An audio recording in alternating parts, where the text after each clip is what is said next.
ಅದೊಂದು ಸುಂದರವಾದ ಹಳ್ಳಿ. ಆದ್ರೆ ಆ ಹಳ್ಳಿ ಸೇರಬೇಕಾದ್ರೆ ಕಾಡಿನ ಮಧ್ಯೆ ಇರುವ ಆ ಭಯಾನಕ ರಸ್ತೆಯನ್ನು ದಾಟಿ ಹೋಗಬೇಕಾಗಿತ್ತು. ಅಲ್ಲಿನ ಜನ ರಾತ್ರಿ ಸಮಯ ಆ ರಸ್ತೆಯಲ್ಲಿ ಓಡಾಡೋಕ್ಕೆ ಹೆದರುತ್ತಿದ್ದರು. ಆದ್ರೆ ಸುಮಾರು 11 ಗಂಟೆಯ ಸಮಯಕ್ಕೆ ರವಿ ಮತ್ತು ಚೇತನ್ ಬೆಂಗಳೂರಿನಿಂದ ತಮ್ಮ ಊರಿಗೆ ಕಾರಿನಲ್ಲಿ ಬರುತ್ತಿದ್ದರು. ಆ ಸಮಯಕ್ಕೆ ರಸ್ತೆ ಪೂರ್ತಿ ಮಂಜು ಮುಸುಕಿದೆ. ಆ ರಸ್ತೆಯಲ್ಲಿ ಅವರಿಗೆ ಏನೇನು ಕಾದಿದೆ ನೋಡೋಣ. ರವಿ ಮತ್ತು ಚೇತನ್ ಆ ಕಾಡಿನ ದಾರಿಗೆ ಬರ್ತಾರೆ. ರವಿ ಸ್ವಲ್ಪ ಧೈರ್ಯದ ಸ್ವಭಾವ, ಆದ್ರೆ ಚೇತನ್ಗೆ ಅಷ್ಟು ಧೈರ್ಯ ಕಮ್ಮಿ. ಲೋ ಚೇತನ್, ಈ ರೋಡ್ ಫುಲ್ ಮಂಜಾಗಿದೆ ಕಣೋ. ಮುಂದಿರೋ ದಾರಿನೇ ಕಾಣ್ತಿಲ್ಲ, ಫುಲ್ ಬ್ಲ್ಯಾಂಕ್. ಹೌದು ರವಿ, ಈ ಕಾಡಿನ ದಾರಿ ಯಾವತ್ತೂ ಹೀಗೆ ಇರ್ಲಿಲ್ಲ. ಯಾಕೋ ಒಂಥರ ಭಯ ಆಗ್ತಿದೆ. ಭಯಪಡ್ಬೇಡ್ವೋ, ಇನ್ನು ಅರ್ಧ ಗಂಟೆ ಹೋದ್ರೆ ನಮ್ಮೂರು ಬರುತ್ತೆ. ಆದ್ರೆ ಅಜ್ಜ ಹೇಳ್ತಿದ್ರು, ಈ ದಾರಿಯಲ್ಲಿ ರಾತ್ರಿ ಹೊತ್ತು ಯಾರು ನಿಲ್ಲಬಾರದು ಅಂತ. ಅದೆಲ್ಲ ಹಳೆ ಕಾಲದ ಕತೆ ಬಿಡು. ಇವತ್ತಿನ ಕಾಲದಲ್ಲಿ ದೆವ್ವ ಭೂತ ಅಂತ ಕಟ್ಟು ಕತೆಗಳೆಲ್ಲ ಯಾರು ನಂಬಲ್ಲ. ಚೇತನ್, ಅದೇ ದೊಡ್ಡವರು ಸುಮ್ಮನೆ ನನ್ನ ಎದುರಿಸೋಕೆ ಹೇಳ್ತಿದ್ರು ಅನ್ಸುತ್ತೆ. ನೋರು, ಅಲ್ಲಿ ಯಾರೋ ರಸ್ತೆ ಮಧ್ಯ ನಿಂತಿದ್ದಾರೆ. ಯಾರಿದು? ಈ ಸಮಯದಲ್ಲಿ ಇಲ್ಲಿ ಯಾರಿದ್ದಾರೆ? ಬೇಡ ರವಿ, ಗಾಡಿಯಿಂದ ಇಳಿಬೇಡ. ಕಾರ್ ಗ್ಲಾಸ್ ಕೂಡ ಕೆಳಗೆ ಇಳಿಸ್ಬೇಡ. ಅಯ್ಯೋ, ಅದು ಹುಡುಗಿ. ಪಾಪ, ಒಬ್ಬಳೇ ಈ ರಾತ್ರಿಯಲ್ಲಿ ಕತ್ತಲೆಯಲ್ಲಿ ನಿಂತಿದ್ದಾಳೆ. ಏನು ತೊಂದರೆ ಆಗಿರಬೇಕು ಪಾಪ. ಇಲ್ಲ ರವಿ, ಅವಳ ಬಟ್ಟೆ ನೋಡು, ಅದು ಈ ಕಾಲದ್ದಲ್ಲ, ಏನೋ ವಿಚಿತ್ರವಾಗಿದೆ. ನಾನು ಹೋಗಿ ನೋಡ್ತೀನಿ. ನಿಂಗ್ ಭಯ ಆದ್ರೆ ನೀನಿಲ್ಲೇ ಇರು.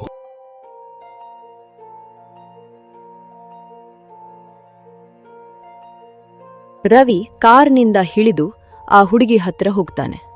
ಆ ಹುಡುಗಿ ತುಂಬಾ ಚಳಿಯಿಂದ ನಡುಗುತ್ತಾ ಇರ್ತಾಳೆ. ಹಲೋ, ಯಾರ್ ನೀವು? ಇಲ್ಲಿ ಯಾಕೆ ನಿಂತಿದ್ದೀರಾ? ನನಗೆ ದಾರಿ ಸಿಕ್ಕಿಲ್ಲ, ನನ್ನನ್ನ ಮನೆಗೆ ಕರ್ಕೊಂಡು ಹೋಗ್ತೀರಾ? ನಿಮ್ಮ ಮನೆಯಲ್ಲಿದೆ? ನೀವು ಇಲ್ಲಿಗೆ ಹೇಗೆ ಬಂದ್ರಿ? ನನ್ನ ಹೆಸರು ಮಾಯಾ. ನಾನು ಈ ದಾರಿಯಲ್ಲೇ ಹೋಗ್ತಿದ್ದೆ. ಆದ್ರೆ ಸಡನ್ ಆಗಿ ಏನೋ ಬದಲಾದ ಹಾಗೆ ಆಯ್ತು. ಮತ್ತೆ ನಾನು ದಾರಿ ತಪ್ಪಿದೆ. ರವಿ, ಬೇಗ ಬಾ, ಇಲ್ಲಿರೋದು ಸೇಫ್ ಅಲ್ಲ. ಮಾಯಾ, ನೀನು ಇಷ್ಟು ಚಳಿಯಲ್ಲಿ ಇಲ್ಲಿರೋದು ಸರಿಯಲ್ಲ. ಬಾ, ನಮ್ ಕಾರ್ ಹತ್ತು. ನನಗೆ ಗಾಡಿ ಹತ್ತೋಕೆ ಭಯ. ನಾನು ನಡೆದುಕೊಂಡೇ ಬರ್ತೇನೆ. ನೋಡು, ಇಲ್ಲಿಂದ ಊರು ತುಂಬಾ ದೂರ ಇದೆ. ಸುಮ್ಮನೆ ಬಾ, ನಾವು ಡ್ರಾಪ್ ಮಾಡಿ ಹೋಗ್ತೀವಿ. ನಿಮ್ ಕೈಯಲ್ಲಿ ಇರೋದೇನು? ಅದು ತುಂಬಾ ವಿಚಿತ್ರವಾಗಿದೆ. ಇದು ಫೋನ್ ಅಷ್ಟೇ. ನೀನಿನ್ನು ಯಾವ ಕಾಲದಲ್ಲಿ ಇದೆಯಾ? ನನ್ಗೆ ಯಾಕೋ ಗಾಬರಿ ಆಗ್ತಿದೆ. ನಿಮ್ಮ ಕಣ್ಣುಗಳು ನಮ್ಮ ತಾತನ ಕಣ್ಣುಗಳ ತರಾನೇ ಇದೆ. ಮಾಯಾ ಕಾರಿನಲ್ಲಿ ಬಂದು ಹಿಂಬದಿಯ ಸೀಟ್ನಲ್ಲಿ ಕೂರ್ತಾಳೆ. ಅವಳಿಂದ ಒಂದು ವಿಚಿತ್ರವಾದ ಮಲ್ಲಿಗೆ ಹೂವಿನ ವಾಸನೆ ಬರುತ್ತಿತ್ತು. ರವಿ, ನಿನಗೆ ಈ ಹೂವಿನ ವಾಸನೆ ಬರ್ತಿದ್ಯಾ? ಎಲ್ಲಿಂದ ಬರ್ತಿದೆ ಇದು? ಮಾಯಾ, ನೀನೇನಾದ್ರೂ ಹೂ ಇಟ್ಕೊಂಡಿದ್ಯಾ? ಇಲ್ಲ, ಇದು ನನ್ನ ಹತ್ರ ಯಾವಾಗ್ಲೂ ಇರುವ ವಾಸನೆ. ರವಿ, ಇವಳನ್ನು ನೋಡು. ಅವಳು ಸೀಟ್ ಮೇಲೆ ಕುಳಿತಿದ್ದಾಳೋ ಇಲ್ವೋ ಅನ್ನೋ ಹಾಗೆ ಕಾಣ್ತಿದೆ. ಚೇತನ್, ಸುಮ್ನಿರು. ಅವಳು ಕೇಳಿಸ್ಕೊಂಡ್ರೆ ಬೇಜಾರ್ ಮಾಡ್ಕೋತಾರೆ.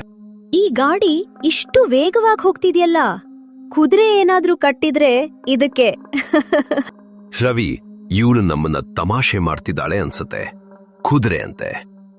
ನನಗೆ ನಿಜವಾಗಿಯೂ ಗೊತ್ತಿಲ್ಲ. ನಾನು ಕೊನೆ ಬಾರಿ ಹೊರಗ್ ಬಂದಾಗ ಕುದುರೆ ಬಂಡಿಗಳೇ ಇದ್ದಿದ್ದು. ಯಾವ ಇಸ್ವಿಯಲ್ಲಿ ಮಾಯಾ? ಅದು 1990 ಅಂತ ನೆನಪು.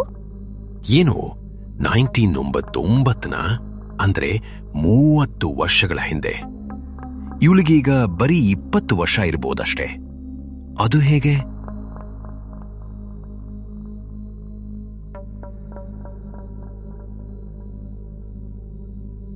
ಕಾರು ಇನ್ನೇನು ಊರಿನ ಹತ್ತಿರ ಬರುತ್ತಿದ್ದಂತೆ ಮಾಯಾ ಜೋರಾಗಿ ಅಲಲು ಶುರು ಮಾಡ್ತಾಳೆ. ಯಾಕೆ ಮಾಯಾ ಆಳ್ತಿದ್ದೀಯಾ? ಮನೆ ಹತ್ತಿರ ಬಂತು ಅಲ್ವಾ? ಇಲ್ಲ, ಈ ಊರು ನನಗೆ ಪರಿಚಯವೇ ಇಲ್ಲ. ಇಲ್ಲಿ ದೊಡ್ಡ ದೊಡ್ಡ ಬಿಲ್ಡಿಂಗ್ಗಳು ಇರ್ಲಿಲ್ಲ. ಕಾಲ ಬದಲಾಗಿದೆ ಮಾಯಾ. ಎಲ್ಲವೂ ಡೆವಲಪ್ ಆಗಿದೆ. ನೀನ್ ಸುಮ್ನೆ ಸಿಲ್ಲಿ ವಿಚಾರಕ್ಕೆ ಎಲ್ಲ ಹತ್ಕೊಂಡ್ ಕೂತ್ಕೋಬೇಡ. ನನ್ನ ಮನೆ ಆ ಗುಡ್ಡದ ಮೇಲಿರುವ ಹಳೆಯ ಬಂಗಲೆ. ಅಲ್ಲಿಗೆ ಹೋಗೋಣ ಬನ್ನಿ.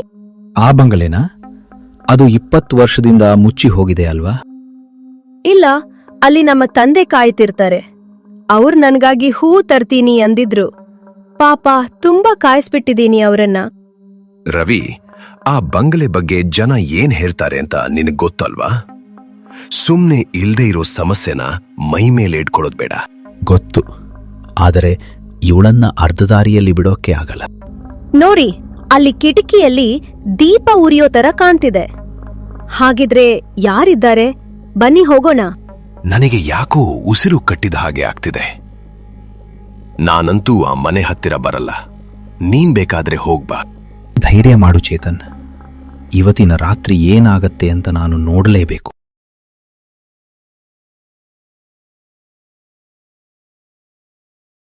ರವಿ, ಚೇತನ್ ಮತ್ತು ಮಾಯಾ ಆ ಬಂಗಲೆಯ ಮುಂದೆ ನಿಂತಿದ್ದಾರೆ. ಆ ಬಂಗಲೆಗೆ ತಾನಾಗಿಯೇ ತೆರೆಯುತ್ತದೆ. ಇವರು ಒಳಗೆ ಹೋಗುತ್ತಾರೆ. ಮಾಯಾ, ಈ ಮನೆ ನೋಡಿದ್ರೆ ದಶಕಗಳಿಂದ ಯಾರು ಇಲ್ಲಿ ಹೆಜ್ಜೆ ಇಟ್ಟ ಹಾಗೆ ಕಾಣ್ತಿಲ್ಲ. ಅಷ್ಟು ಧೂಳು ತುಂಬಿದೆ. ಇಲ್ಲ ರವಿ, ಧೂಳು ಅನ್ನೋದು ಸಮಯದ ಗುರುತು ಅಷ್ಟೇ. ನಮ್ಮಪ್ಪ ಇವಾಗ್ಲೂ ನನಗಾಗಿ ಒಳಗಡೆ ಕಾಯ್ತಾ ಇರ್ತಾರೆ. ಲೋ ರವಿ, ನನ್ ಮಾತ್ ಕೇಳು. ಆ ಗೇಟ್ ನೋಡು, ಅದಕ್ಕೆ ತುಕ್ಕು ಹಿಡಿದು ಎಷ್ಟೋ ವರ್ಷ ಆಗಿದೆ. ಇವಳು ಹೇಗೆ ಅಲ್ಲಿ ವಾಸಿಸುತ್ತಿದ್ದಾಳೆ?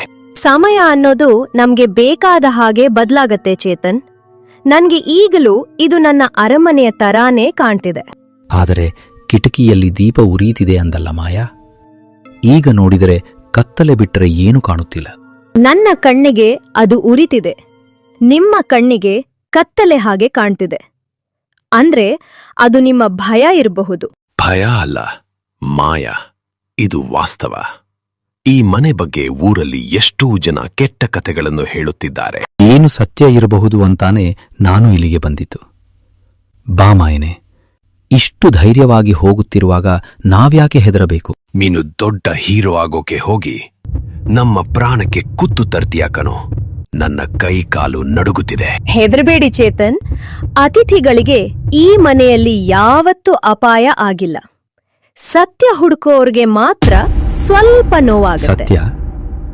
ಯಾವ ಸತ್ಯದ ಬಗ್ಗೆ ಮಾತಾಡ್ತಿದ್ದೀಯ ಮಾಯಾ? ನಮಗೆ ಬರೀ ನಿನ್ನ ಮನೆ ತಲುಪಿಸುವ ಉದ್ದೇಶ ಅಷ್ಟೇ ಇರೋದು. ಕಾಲವೇ ನಿಮ್ಗೆ ಉತ್ತರ ಕೊಡುತ್ತೆ ರವಿ. ಬನ್ನಿ, ಒಳಗೆ ಹೊಸ್ತಿಲ ತುಳಿದ ಮೇಲೆ ವಾಪಸ್ ಹೋಗೋದು ಸರಿಯಲ್ಲ.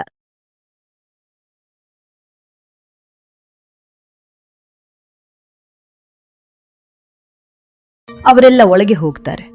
ಬಂಗಲೆ ಹಾಲಿನಲ್ಲಿ ಒಂದು ಹಳೆಯ ಗ್ರಾಮಫೋನ್ ಇದೆ. ಅದು ಸಡನ್ ಆಗಿ ಹಾಡು ಹಾಡಲು ಶುರು ಮಾಡುತ್ತೆ.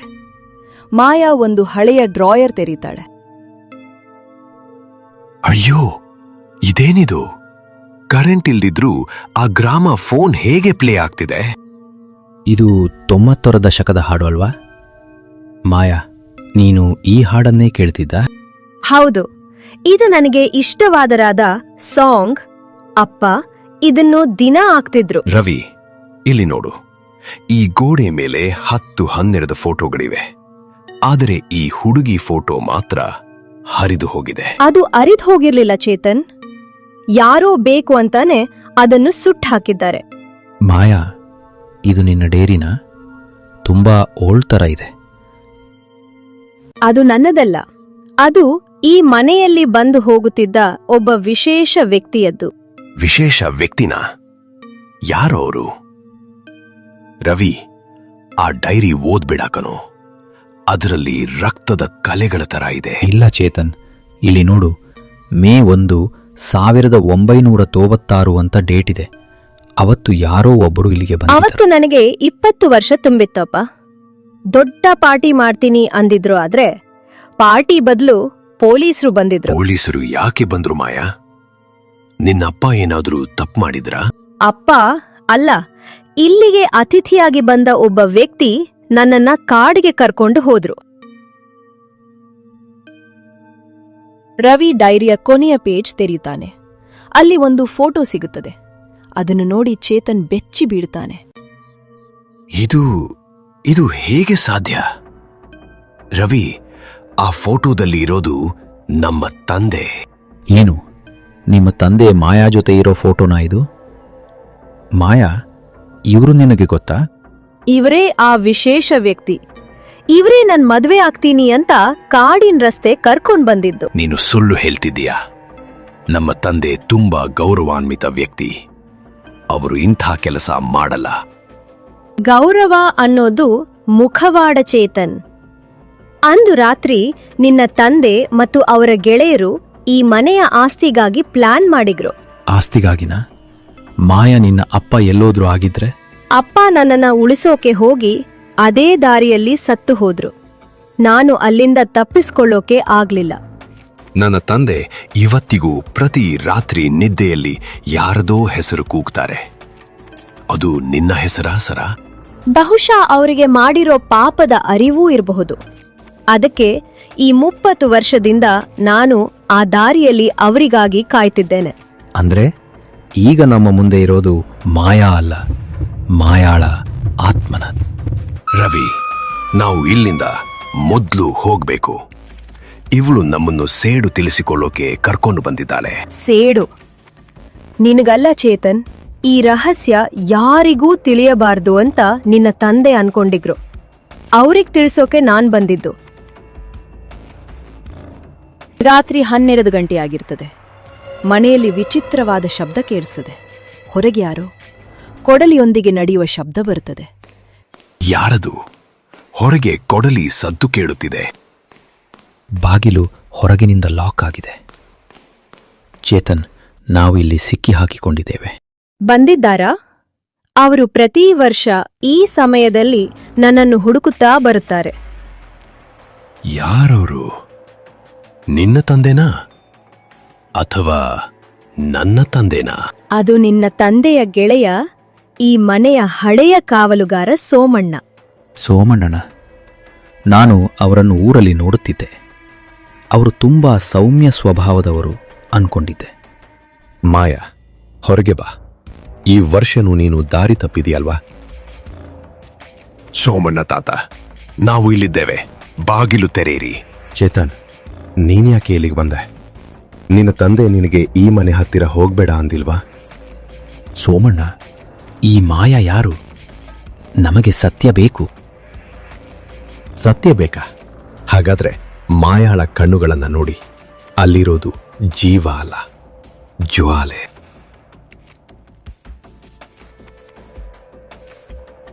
ಸೋಮಣ್ಣ 30 ವರ್ಷದ ಹಿಂದೆ ಅಪ್ಪನನ್ನ ಕೊಂದಿದ್ದು ನೀನೇ ಅಲ್ವಾ? ಸೋಮಣ್ಣ ಒಳಗೆ ಬಂದು ನೋಡುತ್ತಾನೆ. ಅವನ ಮುಖ ಕ್ರೂರವಾಗಿ ಕಾಣುತ್ತಿದೆ. ರವಿ ಮತ್ತು ಚೇತನ್ ಬೆವರುತ್ತಾ ಮೂಲೆಯಲ್ಲಿ ನಿಂತಿದ್ದಾರೆ. ಹೌದು ಮಾಯಾ, ನಿನ್ನ ಅಪ್ಪ ಈ ಆಸ್ತಿಯನ್ನು ನಮಗೆ ಕೊಡೋಕೆ ಒಪ್ಪಲಿಲ್ಲ. ಅದಕ್ಕೆ ಅಂದು ರಾತ್ರಿ ಆಟ ಮುಗಿಸಿದ್ವಿ. ನೀನು ಒಬ್ಬ ಅಮಾಯಕ ಮಗಳನ್ನು ಮತ್ತು ತಂದೆಯನ್ನು ಈ ರೀತಿ ಕೊಂದ್ರ? ದೊಡ್ಡ ಮನುಷ್ಯನನ್ನು ಏನ್ ಬೇಕಾದ್ರೂ ಮಾಡಿಸ್ದೆ ರವಿ. ಚೇತನ್ ತಂದೆ ದುಡ್ಡು ಕೊಟ್ರು, ನಾನು ಕೆಲಸ ಮುಗಿಸಿದೆ ಅಷ್ಟೇ. ಅಪ್ಪ, ನೀವು ಹೀಗೆ ಮಾಡ್ತೀರಾ ಅಂತ ಅನ್ಕೊಂಡಿರ್ಲಿಲ್ಲ. ನಾನೀಗ ಪೊಲೀಸರಿಗೆ ಹೇಳ್ತೀನಿ. ಹೇಳೋಕೆ ನೀನು ಜೀವಂತವಾಗಿರ್ಬೇಕಲ್ಲ. ಈ ಮನೆಯಿಂದ ಯಾರು ವಾಪಸ್ ಹೋಗಲ್ಲ.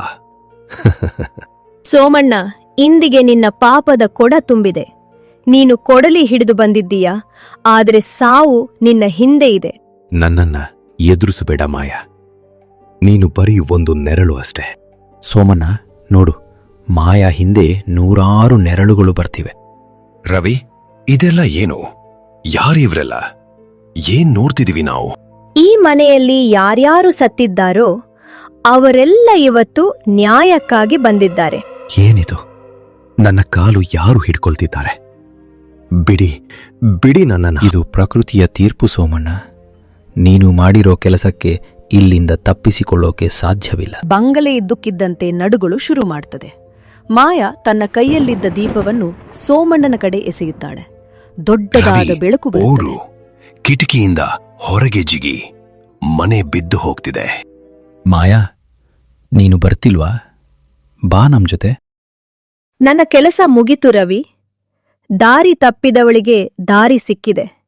ಆದ್ರೆ ನಿನ್ನ ಗೆಳೆಯನ ಸತ್ಯ ಇನ್ನೂ ಬಾಕಿ ಇದೆ. ಏನು ನನ್ನ ಸತ್ಯನಾ? ಮಾಯಾ, ಏನು ಹೇಳುತ್ತಿದ್ದೀಯಾ? ನಿನ್ ಕೈಯಲ್ಲಿರೋ ಆ ಹಳೆಯ ಫೋಟೋ ಹಿಂದೆ ಒಂದು ಅಡ್ರೆಸ್ ಇದೆ, ಅಲ್ಲಿಗ್ ಹೋಗು ಚೇತನ್. ಮಾಯವಾಗುತ್ತಿದ್ದಾಳೆ. ಚೇತನ್, ಬೇಗ ಬಾ ಹೊರಗೆ. ಕಾಪಾಡಿ ಕಾಪಾಡಿ. ಬೆಂಕಿ, ಹೂವಿನ ವಾಸನೆ ಬರುತ್ತಿದೆ. ನನ್ನ ಕುತ್ತಿಗೆ ಉರಿಯುತ್ತಿದೆ.